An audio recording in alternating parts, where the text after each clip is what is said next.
Greta slowly walked down the street, pushing a baby carriage in front of her.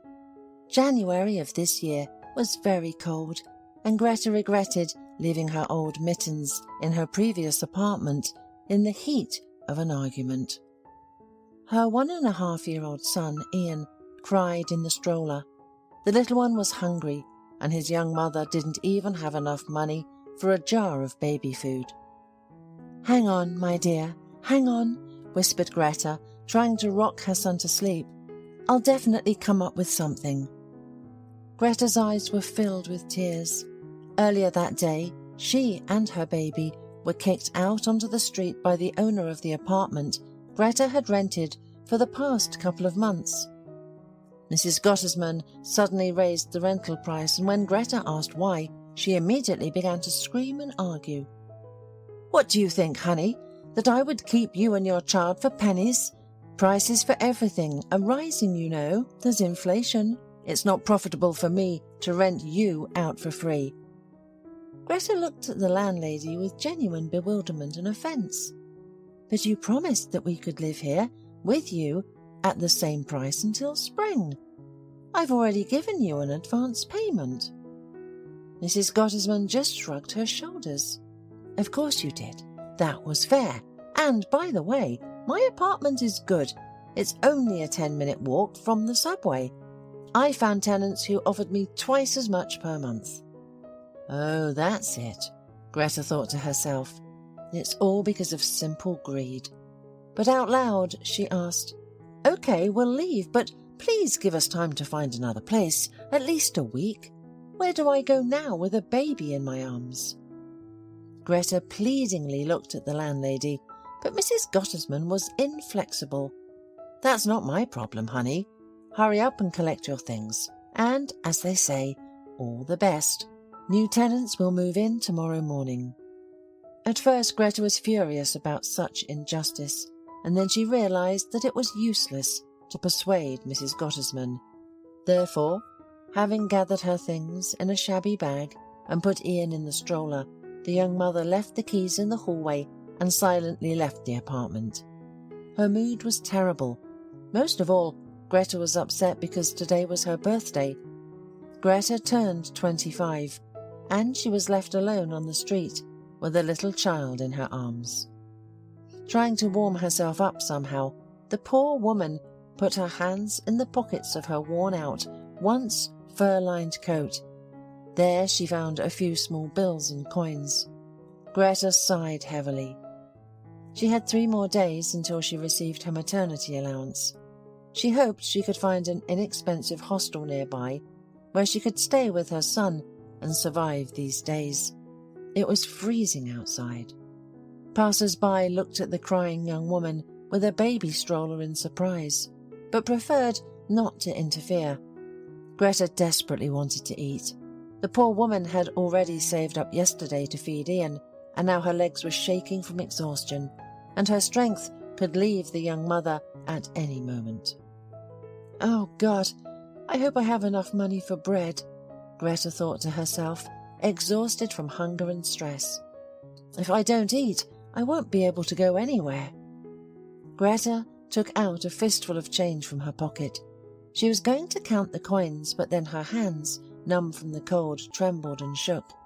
The coins spilled out onto the road next to the curb. Unable to see anything around her, Greta took a step forward, intending to pick them up again. At that moment, the pedestrian light turned red. A huge SUV speeding down the icy road almost hit the unfortunate woman. With great difficulty, the driver managed to brake and avoid disaster. The car's bumper froze just a few centimeters from Greta's legs. The driver, a tall young man, jumped out of the car and, slamming the door loudly, shouted all the swear words he could think of. "What, are you crazy? Tired of living? Why are you running out into traffic on a red light?" Greta, for whom everything happened so fast that she didn't even have time to understand anything, just looked at the man in bewilderment. Then the woman shook, her eyes rolled back, and she collapsed in a faint right into a large snowdrift. Oh my goodness, exclaimed the young man, rushing towards the woman. He lightly tapped her cheeks to bring her back to consciousness. Greta, affected by hunger, fatigue and stress, couldn't immediately come to her senses. Finally, the woman woke up. "Why did you scare me like that?" said the driver, lifting the woman to her feet and brushing the snow off her. Suddenly, he noticed the baby carriage and realized that Greta had just been startled and hadn't had time to react. Meanwhile, a crowd had gathered around the driver's SUV and the woman with a baby. Greta, who by that time had finally regained her senses, thanked the man for his help and immediately knelt down to collect the dropped change. Seeing how important it was to her, the driver decided to help. "Don't tell me you risked your life for just these coins," he said. "You don't understand. These are my last money," Greta answered shortly. "I need to eat, otherwise I won't be able to find a place for my son and me to stay overnight." She looked up at her saviour. The driver became embarrassed and immediately said, "I didn't mean to offend you. Maybe you'll agree to have dinner with me at the nearby cafe. It's not far from here, and we'll feed your baby too." The driver wanted to make amends with Greta and soften his recent rude behaviour towards this young woman. Seeing doubt in Greta's eyes, Ronald added, "You have nothing to fear from me. I won't do anything bad to you. On the contrary, I'm ashamed that I didn't understand your situation right away.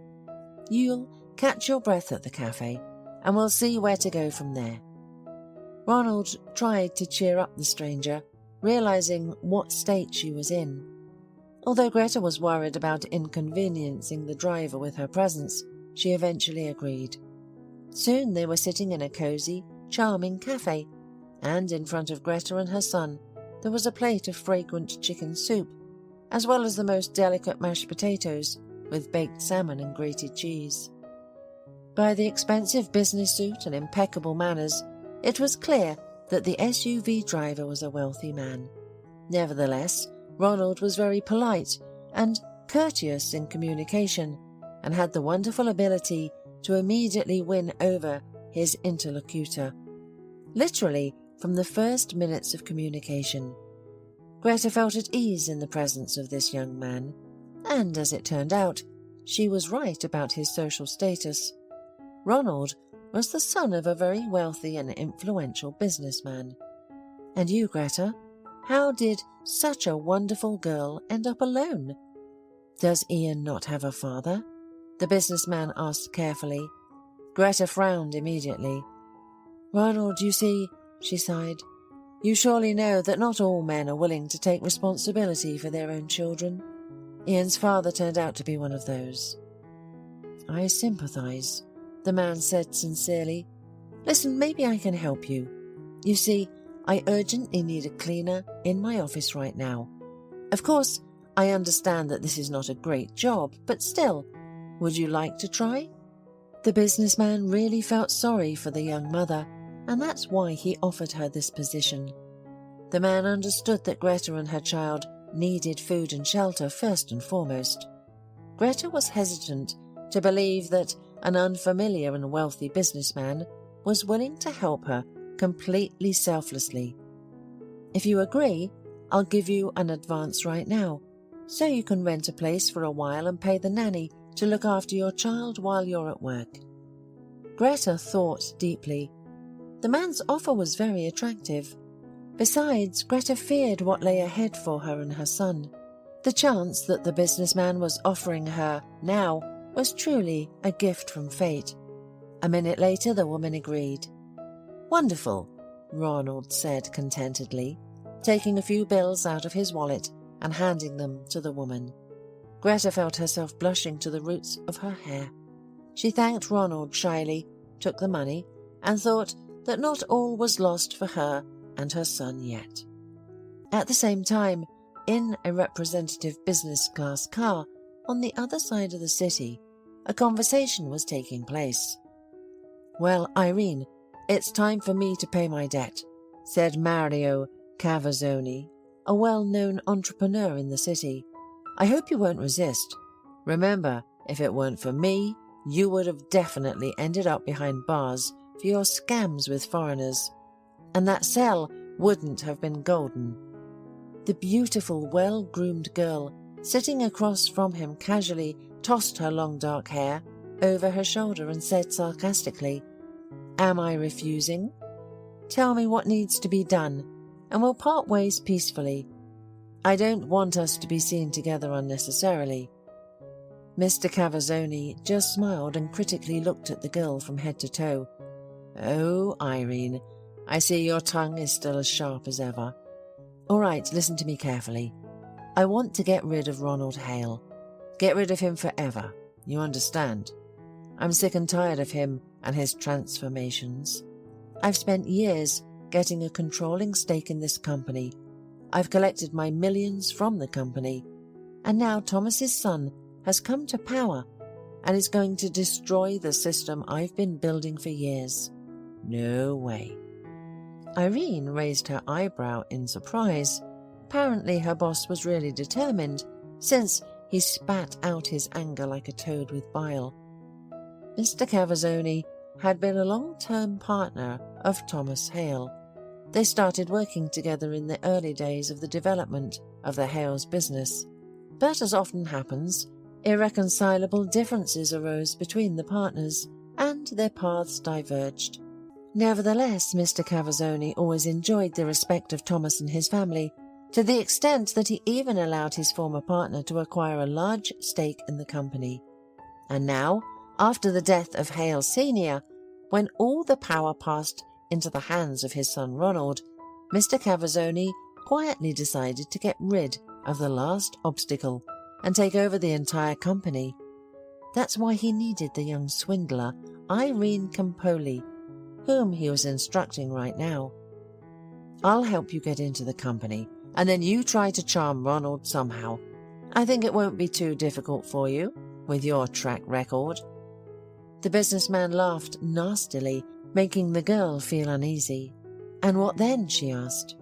"Then I'll tell you separately what you need to do." At these words, Mr. Cavazzoni's face suddenly darkened, and the con artist immediately understood that he was planning something terrible. "And what's in it for me?" asked the girl, looking directly into the businessman's eyes. He nodded briefly and said, "You'll get your share, and it'll be quite generous, don't doubt it. The main thing is to do what I say and talk less. Got it?" Irene agreed, and the villains began to carry out their wicked plan. A couple of days later, Mr. Cavazzoni recommended that Ronald take Irene on as an intern. "She's a great manager with a lot of experience working for a well-known company. She's a very valuable specialist. You'll see, she'll raise our indicators so much that you'll be thanking me for a whole year." Ronald, who always listened to the opinion of his father's former partner, agreed to take the intern on a probationary period. "Let's see what your protégé is capable of, Mr. Cavazzoni." By that time, Ronald had already taken full control of his father's company. At first, when he was just appointed director, the young man was constantly doubting himself. Could he handle such a great responsibility? Would he destroy everything his father had worked so hard to create over the years? His subordinates also didn't immediately accept the young leader, but thanks to his natural resourcefulness and creative potential, Ronald was able to literally breathe new life into his father's brainchild with a record short time of just 6 months. 2 months had passed since Mr. Cavazzoni planted his Trojan horse in the company of the young businessman.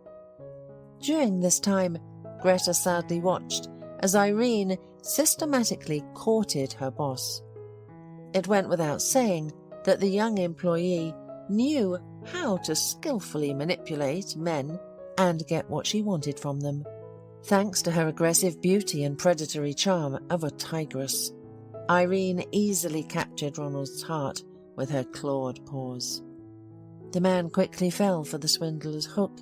Despite his attractiveness, he was not spoiled by female attention, so he easily took the intern's interest at face value. Greta just shook her head. She knew perfectly well that behind Irene's supposed feelings for her boss was something else, completely mercenary. Ironically, they were classmates in the past, so the current cleaner had enough time to study this cunning beauty inside and out. Greta knew for sure that Irene never loved anyone in her life except herself. That's why the young mother didn't believe in her feelings for Ronald at all. However, she still felt a little envious toward Irene. Why? Why does all the best always come to her? The cleaner leaned on the mop with which she was washing the office floor at that moment and involuntarily plunged into memories. Many years ago, Greta moved to the city from the village with her mother. There was nothing to do there because the place where they lived was already considered practically extinct. There was no work or future for a woman and her high school daughter. By that time, Greta's father had already died. An accident while winter fishing deprived their family of the main breadwinner. They began to live much worse, so the girl's mother decided to try her luck in the city. They managed to rent a small house on the outskirts, and Greta got her room in it, which looked more like a pantry. Although the girl was very upset about their poverty, she did not show it. She tried to help her mother with everything, but she could not find a better option for herself than to work as a cleaner in a local shopping centre. Greta herself also helped her mother wash the floors. After school, she always ran home first to change clothes and then to the store, where she worked an extra shift with her mother. Trying to make her mother's work easier, Greta carried heavy buckets of water and, instead of her, wrung out a rough rag, which her mother attached to the mop. In addition to everything else, Greta began to have problems at school. Being new in the class, she, of course, could not help but attract the attention of other children. 16-year-old Greta stood out sharply against the teenagers from wealthy families. Her modest clothes brought on sale, a backpack that she had seen better days, and the simplest phone. All this made her classmates constantly whisper behind the girl's back. Especially annoying for Greta was one girl whose parents at that time were considered very wealthy. It was the same Irene who now worked with her at the same company. The arrogant girl constantly teased Greta, emphasizing her, as she put it, peasant origin. "Well, peasant, are you going to spoil the mood constantly with your dull face? Probably today again you will ask to be released early from physical education. Of course you have to help your mum. Who better than you will wash all the floors in the city?" It was unbearable for Greta to listen to such words back then. She really got very tired of helping her mother, but she still endured it and never showed her dissatisfaction. The girl knew that besides themselves, no one would help them with anything. Of course, because of poverty and a constant lack of money, Greta felt awkward because she could not dress as beautifully and stylishly as her peers. And in one thing, Irene was right. Her mother worked as a simple cleaner, not the most prestigious position, to say the least. Despite difficult relations with classmates, Greta soon became one of the best students in school. Teachers were often surprised by the diligence and high intelligence of the girl, who was able to multiply large numbers in her mind without resorting to a calculator. Most prominently, these abilities manifested themselves as physics, algebra, and computer science classes. But alas, good grades and respect from teachers did not make her the class leader. Irene continued to tease her until graduation, so Greta was able to breathe freely only when she received her certificate and commendation for excellent academic performance and left the school walls forever. Teachers had predicted a brilliant future for Greta in the field of exact sciences, but she could only sigh sadly. Well, where could she go? To a university? No, she simply couldn't leave her mother alone, so higher education was out of the question. Over the next few years, Greta and her mother struggled to make ends meet in rental apartments, taking on odd jobs whenever they could. Greta worked as a cashier in a grocery store, as a salesperson at a market, and even as an order picker at an online store warehouse. But landlords invariably raised the rent, and they still needed to live and dress, so there was never enough money. They saved on everything, and Greta saw no way out of this situation until she met Alex. Alex was a handsome young man who worked as a loader in the same supermarket where Greta worked as a cashier.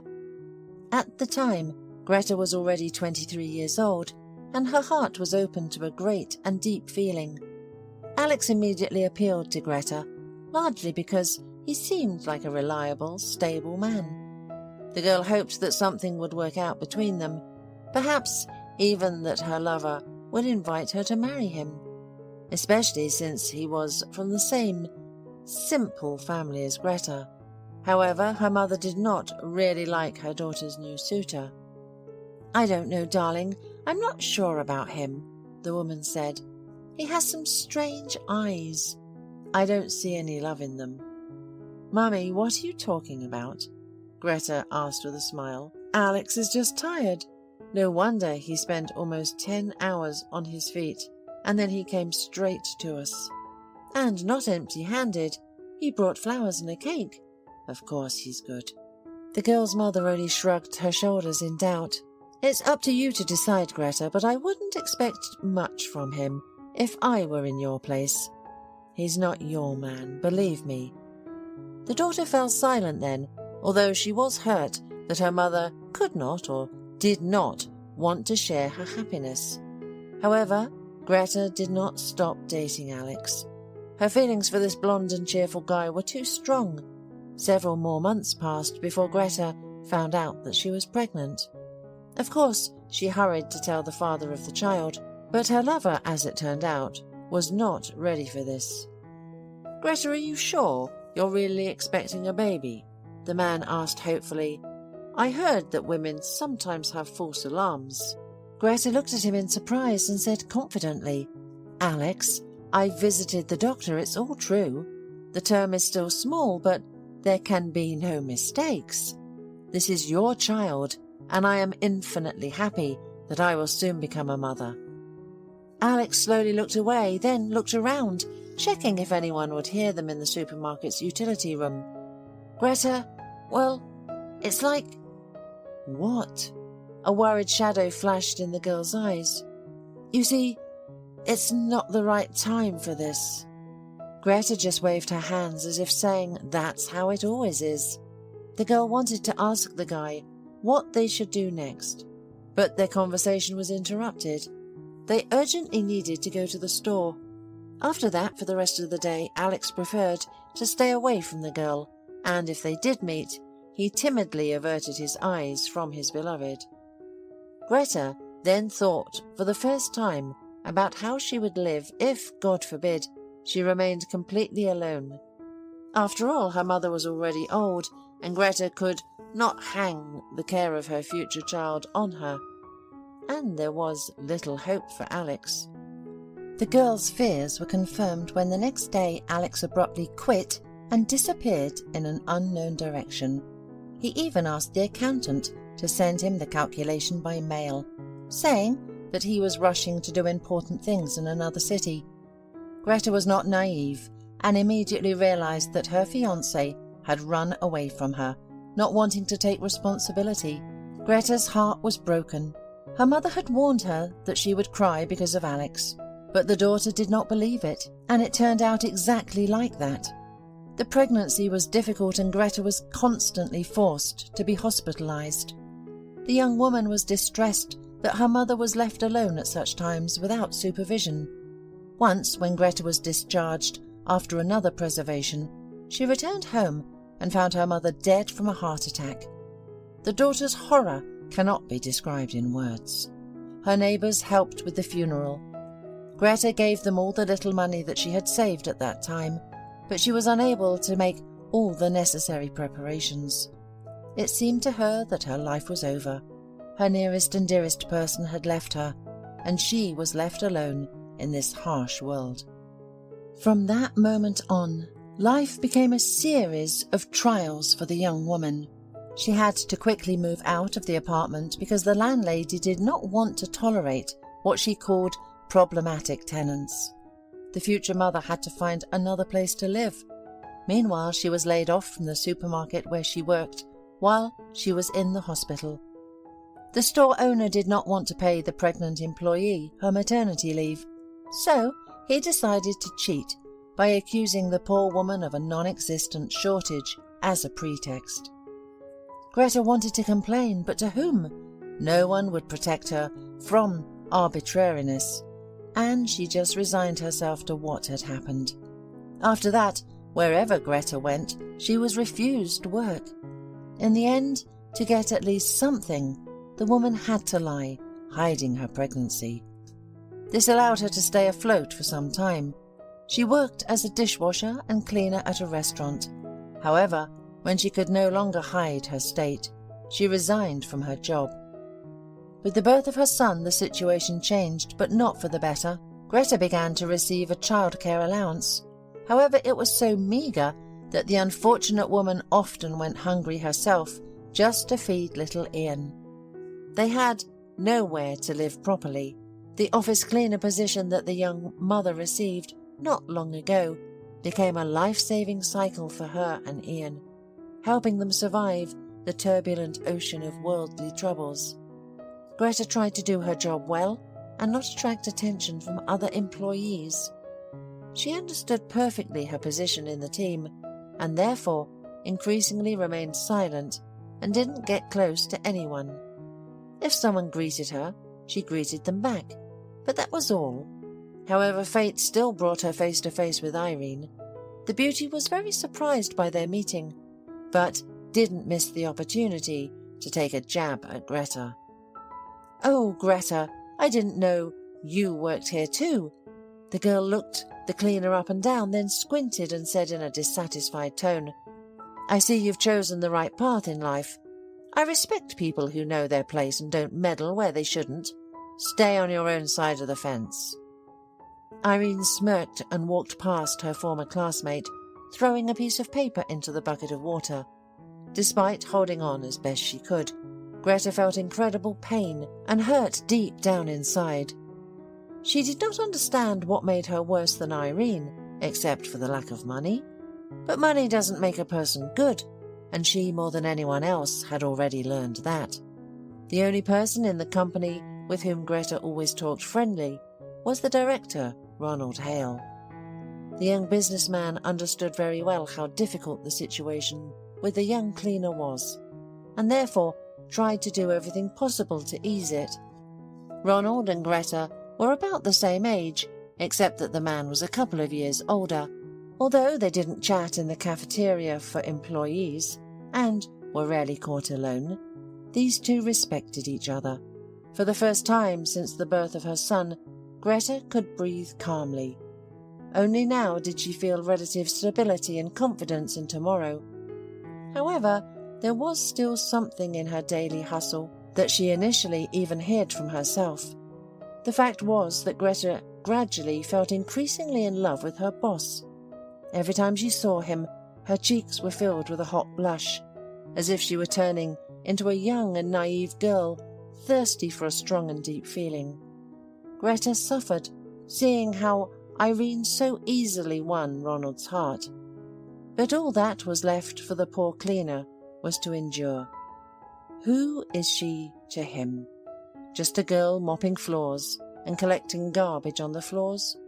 Greta bitterly realized that their social status gap would never allow them to be together. Meanwhile, the intern scammer was able to fully implement her plan. Ronald was so charmed by her that, according to the girl herself, he was willing to eat out of her hand. Ronald completely lost control over himself. He was ready to fulfill any desire of his green-eyed beauty manager. Greta, seeing all this, could only grip the mop handle even tighter. In her opinion, Irene was not even worthy of the director's little finger. One day, while cleaning the men's restroom, Greta overheard a strange conversation. The toilet was designed in such a way that the audibility between the men's and women's compartments was excellent. Hearing a familiar voice, Greta stopped and listened carefully. "Mario, you need to act faster," demanded Irene, whose voice Greta immediately recognized. "I'm already tired, honestly. I have to powder my nose and run to a date with this fool now. He's already hooked. I have the documents and general power of attorney, fake signatures, and I've already ordered the necessary people too. It's just a matter of a little work. Damage the brakes in his car, and voila, an accident on the road, and we'll finally get what we deserve. You, as the holder of the majority of the shares, will become the rightful owner of the company, and I'll receive my percentage and leave with a light heart abroad." From the phone receiver, which Irene put on loudspeaker as she applied her makeup, the low voice of businessman Mr. Cavazzoni was heard. "Well, Irene, congratulations, you're great. You so skillfully fooled the guy, and, most importantly, you have done your job excellently. You got the papers I needed. Without them, my whole plan would have been for nothing. All right, I'll talk to someone. Maybe some of my guys will do everything tonight. Ronald still parks his official car in the company's general garage, right?" "Yeah," the invisible interlocutor said. Greta was horrified to learn that these two were planning something terrible for Ronald. She clamped her mouth with her hand to avoid screaming and tried to call her boss to warn him. However, despite multiple calls, Ronald did not pick up. Apparently, this seductress had so turned the boss's head that he did not want to notice anything in front of him. Greta had nothing else to do but go home empty-handed. The rest of the evening the young mother spent on pins and needles, and at night she could not sleep at all. The next morning she ran straight to the security post. She had 2 hours left until her shift started. "Please, check Mr. Hale's car," she pleaded with the security guard. "I'm sure something's wrong with it. This is a matter of life and death."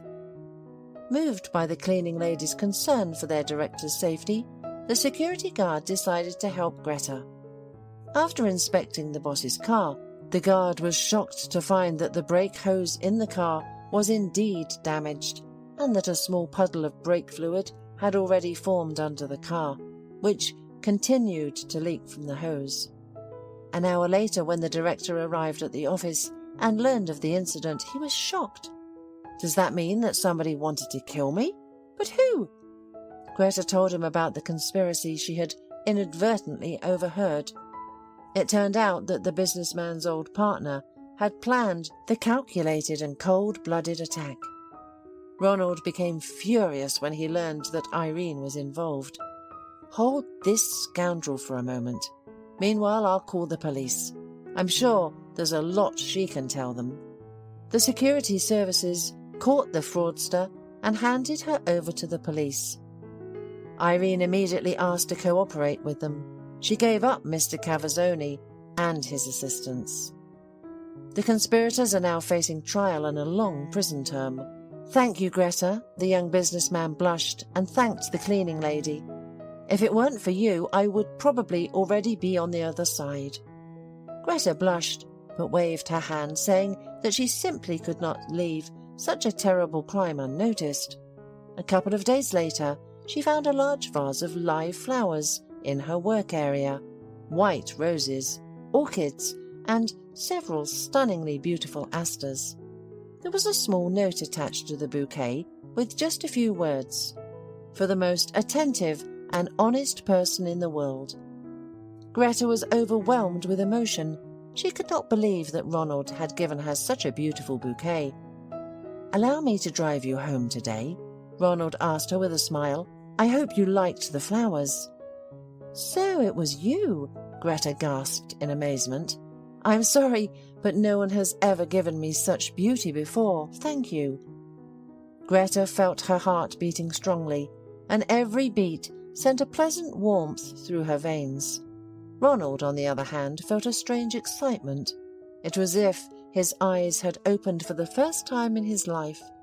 He saw both the gentle, unobtrusive beauty of Greta and the amazing light that shone from within her wonderful blue eyes. That evening, Ronald drove Greta home, and it marked the beginning of a beautiful, tender, and gentle romance that quickly grew into a truly deep and strong relationship between them. Now the couple is pleased and getting ready for their upcoming wedding, after which Ronald plans to immediately adopt Ian and give him his name. The businessman is convinced that his adopted son will become an excellent heir and continue his work, and then, God willing, his adopted son will have a little brother or sister. Hola, suscríbete a Historias Vitales para no perderte nuevas historias. Mi esposa había estado trabajando en su proyecto especial durante 4 meses ahora. No era su proyecto personal, pero ella era la persona principal y responsable de su éxito. El proyecto estaba diseñado para salvar a su empresa, Bixler Enterprises. Los últimos 4 meses habían sido difíciles porque se vio obligada a trabajar duro. Era importante tanto para ella como para la empresa. Había una buena posibilidad de que Bixler Enterprises quebrara si el proyecto no se completaba. Sara tenía una licenciatura de Albrecht y un MBA de Wharton. Era la más inteligente de la familia. Yo empecé a trabajar como mecánico de autos justo después de la secundaria y después de 21 años seguía siendo mecánico de autos. No me importaba porque me gustaba el trabajo y pagaba bien. Era suficiente para pagar la universidad de Sara y criar a 2 hijos. No vivíamos lujosamente, pero estábamos bien. Los niños ya se habían mudado, y las cosas iban bastante bien con nuestros ingresos. Sara quedó embarazada 3 meses después de casarnos a la edad de 18 años. Durante los primeros años de nuestro matrimonio, vivimos con mis padres. Ellos tenían una gran casa vacía ya que 4 de mis hermanos se habían mudado. Eso significaba que teníamos una niñera mientras Sara completaba sus primeros años de universidad. Debido a 2 embarazos, la carrera de 4 años le llevó 6 años completarla. Fue difícil, pero lo logró. Siempre tuve trabajo y nunca me faltó trabajo extra si lo necesitaba. Después de que Sara se graduó de Wharton, alquilamos nuestro propio lugar. Tuvo ofertas de trabajo de varias empresas grandes, pero todas requerían que nos mudáramos. A mí no me importaba, pero Sara quería quedarse cerca de casa. Por eso decidió trabajar en Bixler Enterprises. Pagaba bien, pero lo más importante, le daba responsabilidad y la oportunidad de avanzar.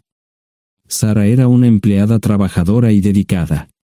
La presentación es el jueves en el Hotel Thyssen en Filadelfia. Tomé unos días libres en el trabajo para ayudarla según fuera necesario. Al final, todo lo que logré fue hacerle algo de comer cuando llegaba a casa. No sabía nada sobre su trabajo, ni tampoco quería saber, los negocios corporativos de alto nivel me aburrían. Empresarios de Europa, Asia y América del Sur venían aquí, la empresa pagaba sus boletos de avión y proporcionaba habitaciones en el Hotel Thyssen mientras estaban aquí.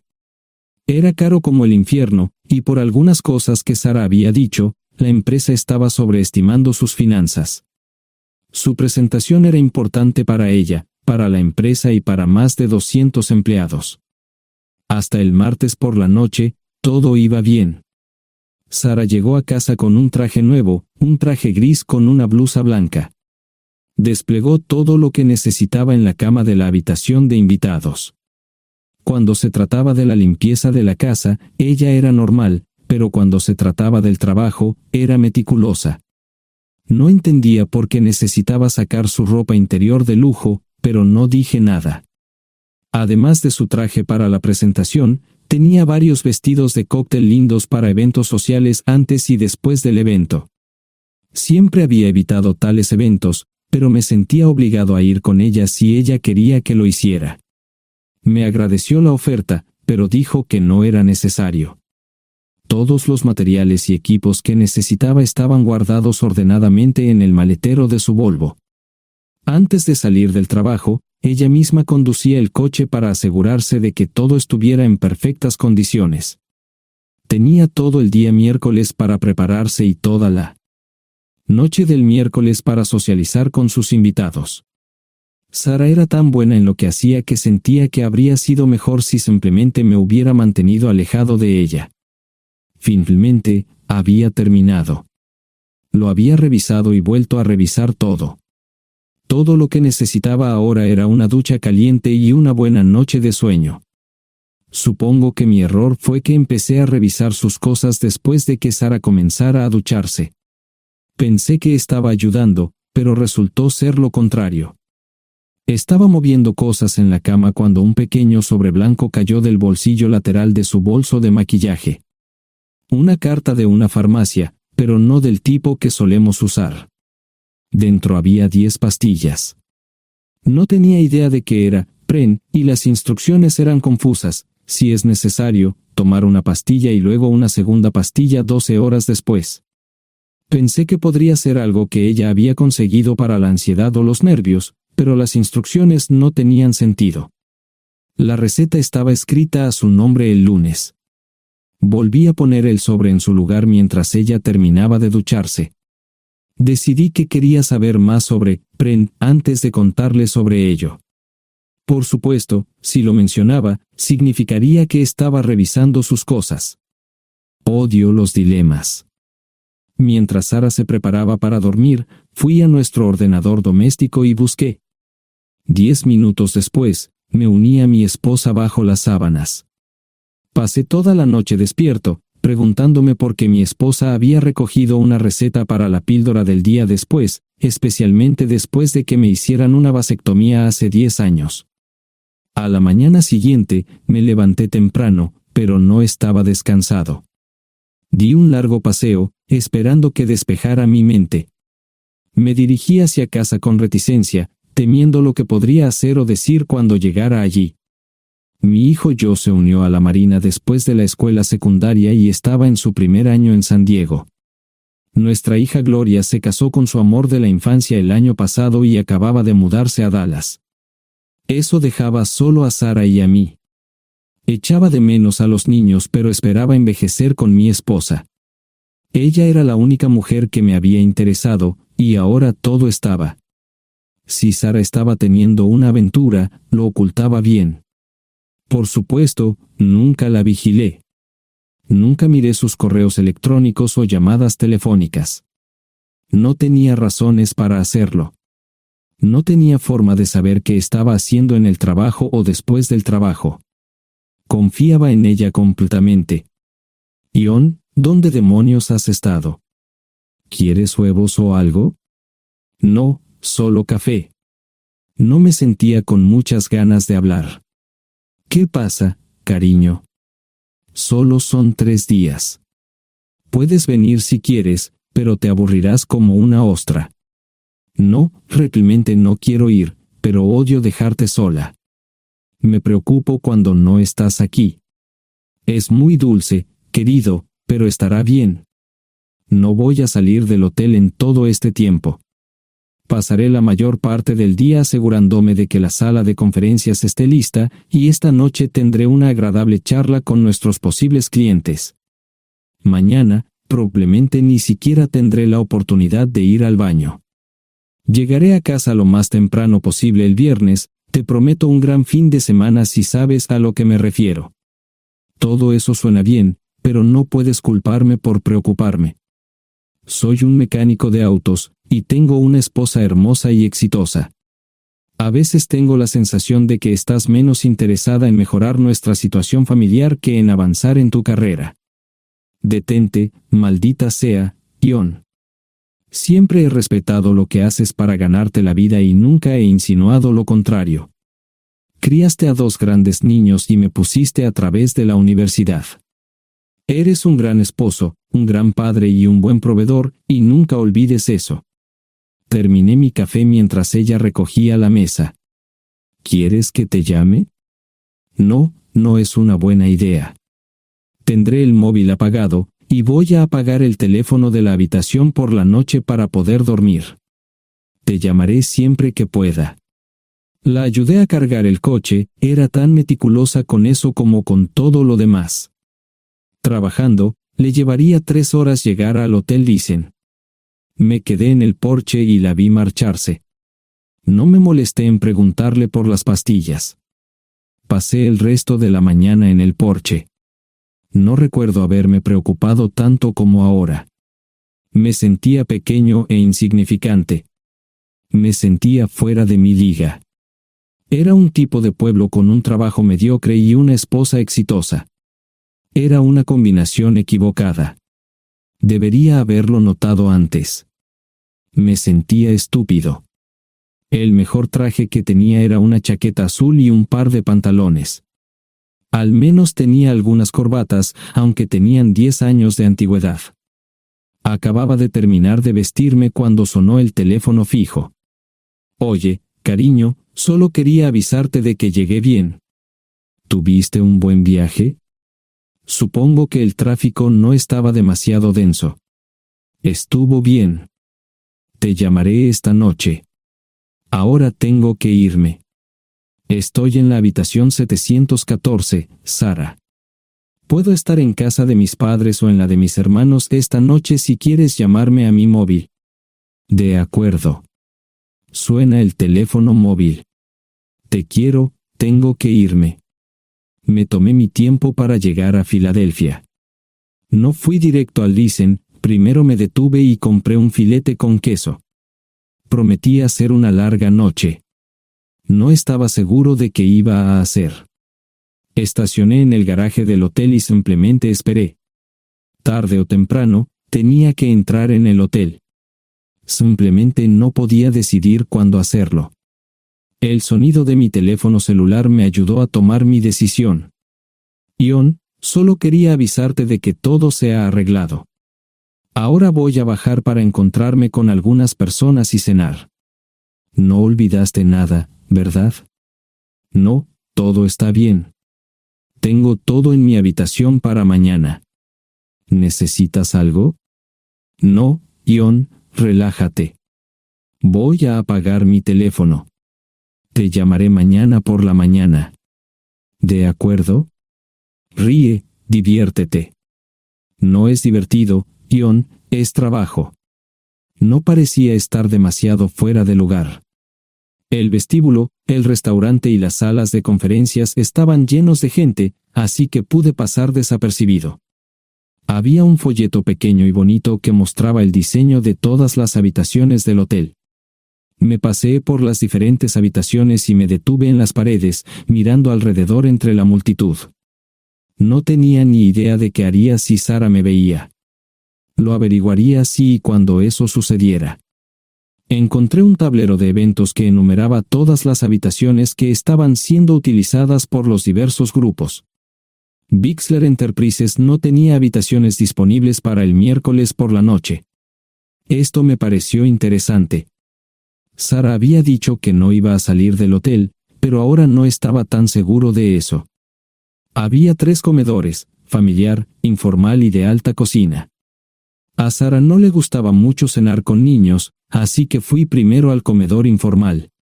Solo me llevó 5 minutos asegurarme de que no estaba allí.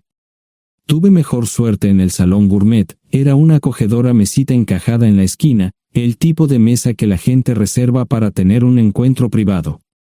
Sara llevaba un vestido de cóctel negro con un escote pronunciado y perlas, se veía elegante y su acompañante parecía apreciarlo.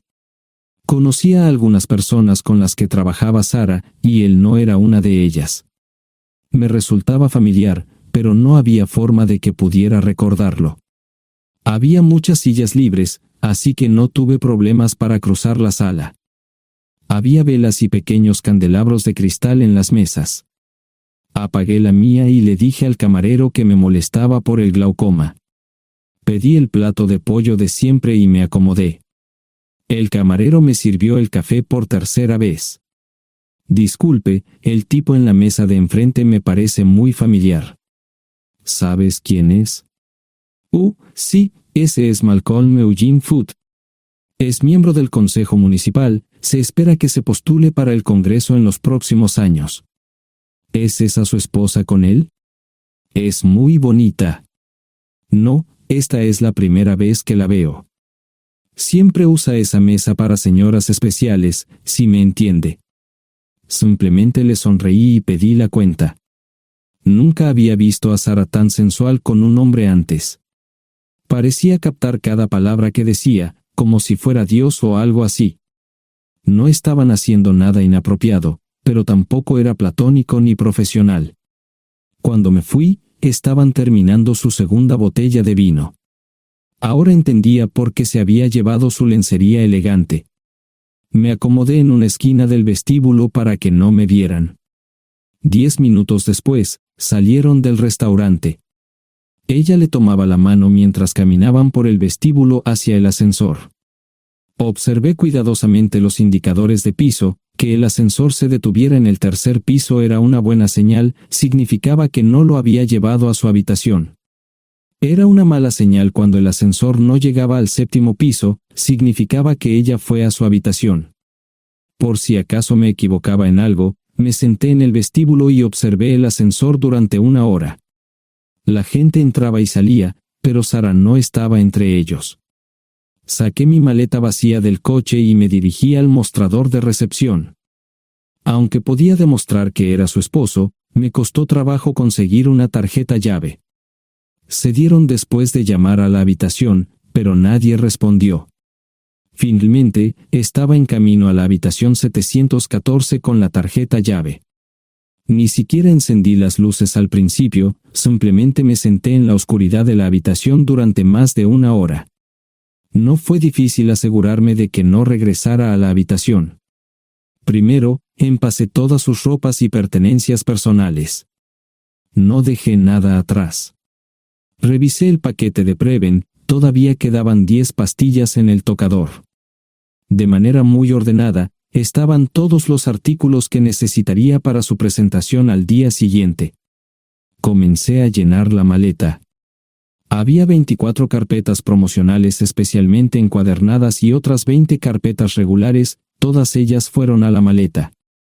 Un proyector digital fue lo siguiente, seguido de una computadora portátil. Tomé su bolso y su celular, que había dejado en la habitación. Todo lo que tenía consigo era un bolso de mano y probablemente un tubo de lápiz labial. Di una vuelta por la habitación tan cuidadosamente como lo hizo ella para asegurarme de no perder nada. Una vez satisfecho, dejé las llaves del coche y mi anillo de bodas en el tocador. Aparte de esos 2 objetos, la habitación estaba completamente vacía. El ascensor se dirigió directamente al estacionamiento, no tuve problemas para llevar 2 maletas, y 20 minutos después, estaba en la autopista rumbo al norte. Pasaban las 3 de la madrugada, no tenía idea de que había pasado tanto tiempo. 1 hora o 2 después, sonó mi teléfono celular, la identificación de llamadas mostraba el número del Listen. ¿Ion? Sí, ¿dónde estás? Estaré en casa pronto. Eso fue todo lo que dije. Hubo silencio en el otro extremo de la línea. Los vendedores tienen un viejo dicho, el primero que habla pierde. Pareció una eternidad antes de que ella hablara. Ion, lo siento. No preguntó nada y simplemente colgó. Apagué mi teléfono, era obvio que había regresado a su habitación. Más tarde ese día, tenía que dar una presentación que salvaría a su empresa y le daría un ascenso. Metí las maletas en el desván del garaje. Sara nunca iba allí y nunca pensó en buscar algo allí. Por supuesto, en este punto, estoy bastante seguro de que no importaba. Primero, recogí todas mis ropas y pertenencias personales. La mayoría de los hombres tienen sus propias herramientas, generalmente es un requisito para el trabajo. Pasé por la tienda, cargué las mías en el Subaru y recogí mi último cheque de pago. Para entonces, los bancos ya estaban abiertos, no tuve que hacer ninguna manipulación financiera complicada. Simplemente retiré todo el dinero de mis cuentas. Almorcé en Hagerstown, Maryland. Tenía suficiente dinero para vivir durante unos años, pero sabía que estaría buscando trabajo muy pronto. Sara y yo éramos parecidos en eso de que a ambos nos encantaba trabajar. La voy a extrañar. Pasé un par de horas en las cuevas del Uray y alquilé una habitación cerca de Whitewell. No tenía idea de qué iba a hacer. Era sábado, y me encontré sentado en el acuario de Chattanooga, observando la naturaleza que nunca había visto antes. Pasé unas horas simplemente relajándome y decidí que era un buen lugar para estar. Compré un pase anual para el acuario y, para la hora de la cena, tenía un lugar donde quedarme. Era un remolque móvil en el parque, pero estaba amueblado y era económico. No necesitaba mucho. La primera cosa que haría el lunes por la mañana sería conseguir un trabajo. Un buen hombre de mantenimiento siempre puede conseguir un trabajo, especialmente si está dispuesto a trabajar duro. Podría permanecer discreto hasta que fuera el momento de renovar mi licencia de conducir o las etiquetas del coche, me preocuparé por eso cuando llegue el momento. El domingo por la tarde, llamé a Gloria. Me sentí obligado a informarle sobre lo que estaba sucediendo, pero Sara ya se lo había contado. Fue bastante franca con Gloria sobre lo que había pasado, dijo que había engañado, que la sorprendí, que me fui y que ella perdió su trabajo. Me sentí mal porque ella perdió su trabajo, pero ese era el precio que tenía que pagar. Le pedí a Gloria que le dijera a Josh lo que estaba sucediendo la próxima vez que hablara con él. También le dije que la llamaría aproximadamente una vez al mes para verificar cómo iban las cosas. No le dije dónde estaba. Para el mediodía del día siguiente, tenía un trabajo. En realidad, estaba a poca distancia del parque de remolques, con el Waffle House a mitad de camino. ¿Qué más podría querer un hombre? No sé cómo manejaron el papeleo, pero me estaban pagando $20 por hora sin hacer preguntas. Estaba feliz, y ellos también. Ni siquiera tendría que tocar el dinero que traje conmigo. Unos 2 meses después, Gloria me informó que Sara se había mudado de la casa y estaba viviendo con sus padres. Gloria no sabía nada más, pero estaba feliz de que estuviera estable y le estuviera yendo bien. Josh me llamó desde San Diego solo para informarme que iba a hacer un crucero. Era técnico en aviónica en un portaaviones, intentó explicar qué hacía exactamente, pero estaba más allá de mi comprensión. Nunca supe mucho sobre cosas técnicas.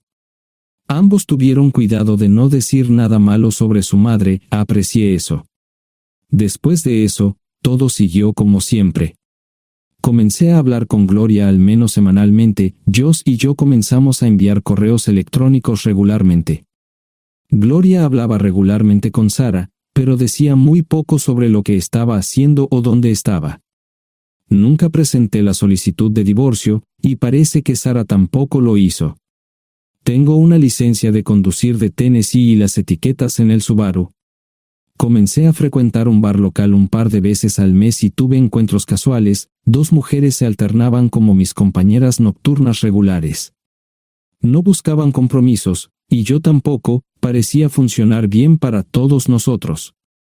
La vida era buena. Eso fue hace mucho tiempo, y gradualmente olvidé a Sara. Con el tiempo, el Subaru comenzó a darme problemas, había olvidado cuánto tiempo había pasado. Tenía más de 200,000 millas. Estaba reflexionando sobre esto con una jarra de cerveza un día cuando me di cuenta de que habían pasado casi 5 años desde que me fui de casa. Mantuve un contacto cercano con ambos hijos, Gloria ya tenía 2 hijos propios en este momento y quería que los visitara. Josh casi se casó con una mujer tailandesa, pero en el último momento, se negó. Por lo general, trabajaba 6 días a la semana y usaba el domingo para recuperarme del sábado por la noche, no había ninguna buena razón para que alguien llamara a la puerta de mi remolque a las 6 de la mañana de un viernes. Su grosería fue recompensada por un hombre medio desnudo abriendo la puerta, los calzoncillos del día son repugnantes, y la dama en la puerta, juzgando por la expresión en su rostro, estuvo de acuerdo conmigo. Ella apartó la mirada, pero su compañero no parecía impresionado. Norm habría usado pantalones, pero en un momento como este, los invitados me molestaron. Estamos buscando a John Terrell. No los conozco. Me llamo David Simmons, y esta es mi esposa Mara. Tenemos un problema y esperamos que nos puedas ayudar. Lo siento mucho, no trabajo a altas horas de la noche. Si necesitan algo relacionado con su auto, tendrán que ir a la tienda. Esto provocó varias miradas en blanco y finalmente una respuesta. No tiene nada que ver con tu trabajo, es más un problema personal. ¿Podemos entrar? El interior del remolque lucía desordenado, rara vez tenía invitados, así que rara vez lo limpiaba. Incluso mis novias insistían en que fuéramos a su lugar. Hagan como en su casa, déjenme ponerme los pantalones enseguida. Al entrar en el dormitorio, dejé la puerta abierta solo para mostrarles lo hospitalario que soy. También me puse una camisa. ¿Les gustaría tomar café?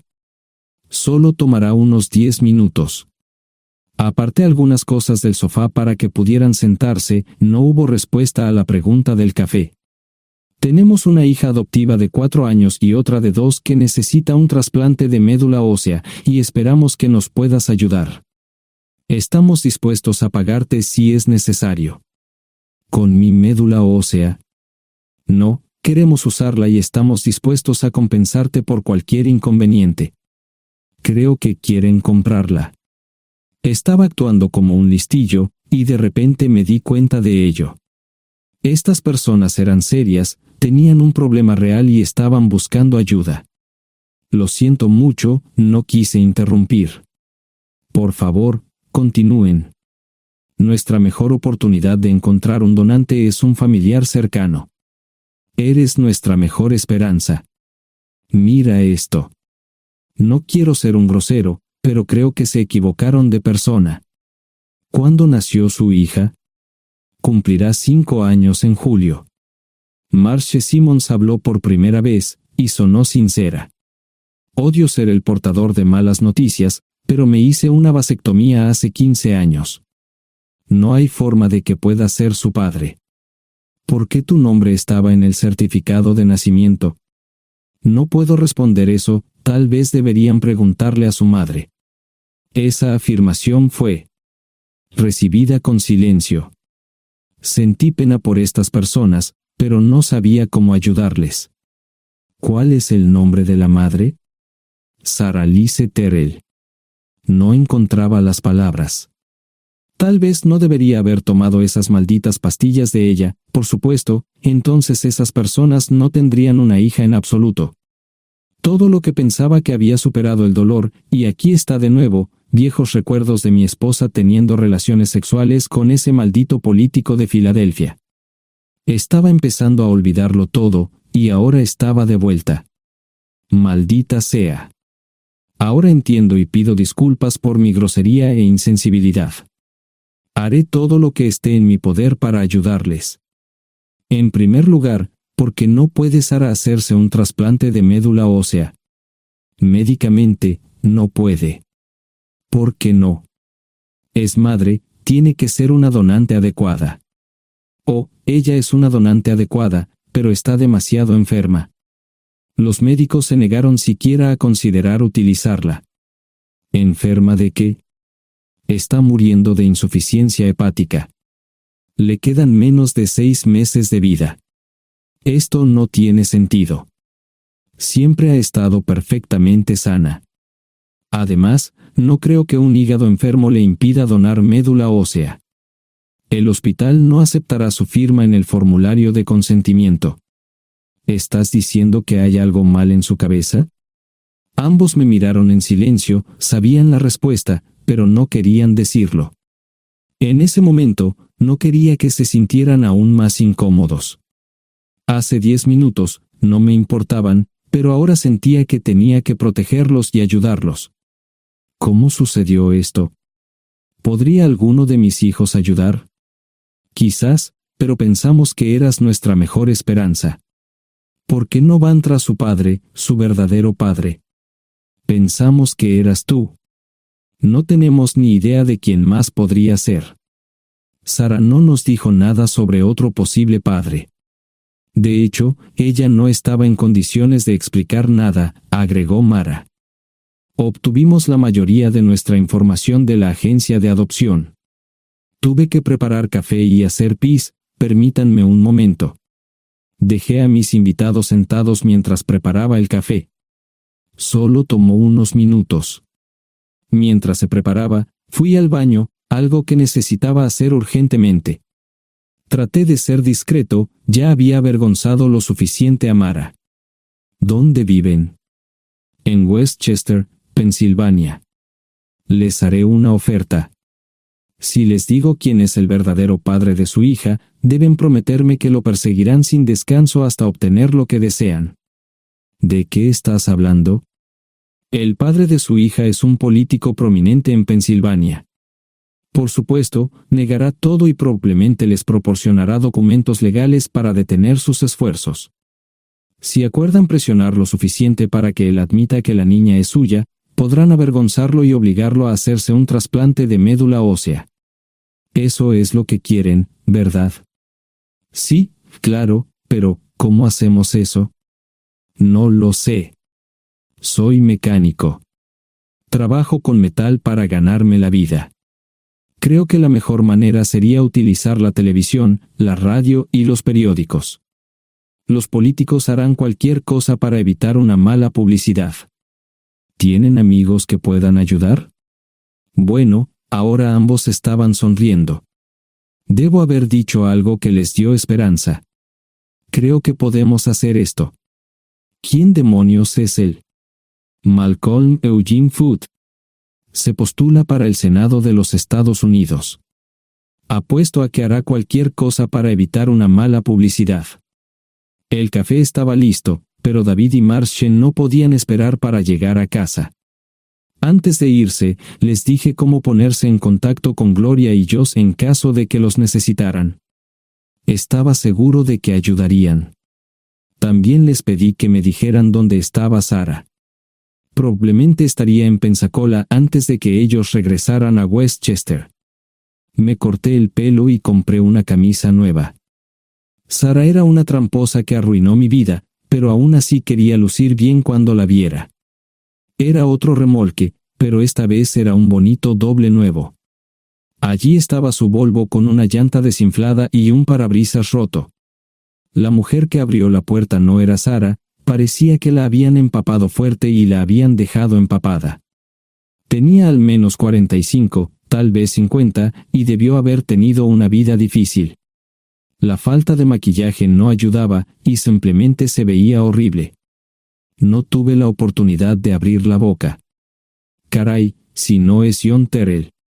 Nunca esperé verte aquí. Tuve que usar la vieja línea, me estás poniendo en desventaja. Sherry Hart. Pasa, entra. ¿Quieres una cerveza? No, pero gracias. Estoy aquí para ver a Sara. Sherry cruzó la habitación y se detuvo en el buffet del comedor. Aquí está, John. Mírala todo lo que quieras. Su mano señalaba una urna de latón que estaba en el centro del buffet vacío. Supongo que llegué demasiado tarde. No me moví, solo me quedé mirando el contenedor frente a mí. ¿Puedo tomar una cerveza ahora? Sara se mudó a Pensacola después de dar a su bebé en adopción.